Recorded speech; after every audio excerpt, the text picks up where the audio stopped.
ఏపీలో వరదల కారణంగా కలిగినటువంటి నష్టాన్ని ఏపీ ప్రభుత్వం అంచనా వేసినట్లుగా తెలుస్తుంది. ప్రాథమికంగా ఒక అంచనాకు వచ్చినట్లుగా సమాచారం.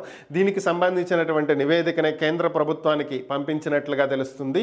దీంట్లో పొందుపరిచినటువంటి వివరాల ప్రకారం ఏపీ వరదల కారణంగా ప్రాణాలు కోల్పోయినటువంటి వారు 32 మంది ఉన్నట్లుగా ప్రభుత్వ అధికార లెక్కల ప్రకారం అంచనా వేయటం జరిగింది.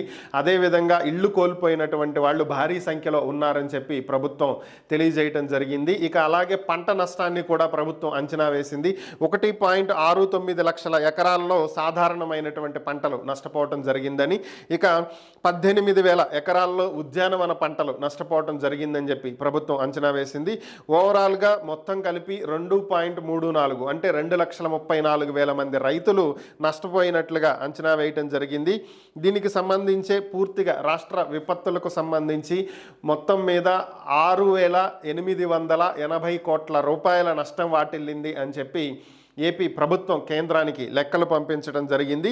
ఇందులో రోడ్లు మరియు భవనాల శాఖకు సంబంధించి 2,164.5 కోట్లు, జలవనరుల శాఖకు సంబంధించి 1,568.6 కోట్లు, మున్సిపల్ శాఖకు సంబంధించి 1,160 కోట్లు, రెవెన్యూ శాఖకు సంబంధించి 750 కోట్లు, విద్యుత్ శాఖకు సంబంధించి 481 కోట్లు, వ్యవసాయ శాఖకు సంబంధించి 301 కోట్లు, పంచాయతీ రోడ్లకు సంబంధించి 167.5 కోట్లు, మత్స్య శాఖకు సంబంధించి 157.86 కోట్లు, గ్రామీణ నీటి సరఫరాకు 75.5 కోట్లు, ఉద్యానవన శాఖకు సంబంధించి 39.9 కోట్లు, పశుసంవర్ధక శాఖకు 11.5 కోట్లు, అగ్నిమాపక శాఖకు 2 కోట్లు నష్టం వాటిల్లినట్లుగా ఏపీ ప్రభుత్వం అంచనాలను ప్రాథమిక నివేదికను కేంద్ర ప్రభుత్వానికి పంపించడం జరిగింది.